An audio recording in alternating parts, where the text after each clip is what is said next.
ఎన్నికలు వస్తున్నాయంటే చాలు చంద్రబాబు రావాలా జగన్ కావాలా అంటే చంద్రబాబు వస్తే ప్రభుత్వ అధికారులకు మేలు జరుగుద్ది, భూమి ధరలు పెరుగుతాయని ఒక వర్గం ప్రజలు చెప్తూ ఉంటారు.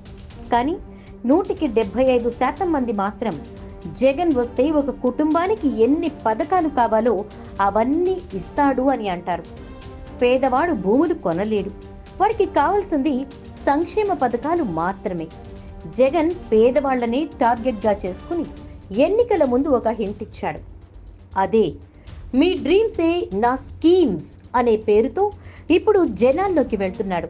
అంటే ఈ మాటల్లోనే ఏదో సంథింగ్ ఉండబోతోంది అనే విషయాన్ని ఒక క్లూగా ఇచ్చాడు అని తెలుస్తోంది. ఆల్రెడీ ఈ 5 ఏళ్లలో నవరత్నాలు అనే పేరుతో ఒక్కసారిగా జనాల్లో ఒక సెన్సేషన్ క్రియేట్ చేశాడు. నవరత్నాలు పేరుతో ఎన్నో పథకాలు అందించి ప్రజలకు దగ్గరయ్యాడు. అంటే నవరత్నాలు చెయ్యలేడు, ఇవ్వలేడు అని కారు కూతలు కోసిన టీడీపీకి వాటిని అమలు చేసి చూపించాడు. జగన్ గద్దెనెక్కగానే కరోనా ముంచుకొచ్చింది. ఏం చేస్తాడులే, నవరత్నాలు మూలకే, అమలు చేయడం అసాధ్యం అన్న వాళ్లకు దాన్ని అమలు చేసి చూపించాడు. ఇప్పుడు మీ డ్రీమ్స్ నా స్కీమ్స్ అంటున్నాడు. మిగతా పార్టీలు అవిస్తాం ఇవిస్తాం అంటూ హామీలిస్తున్నారు.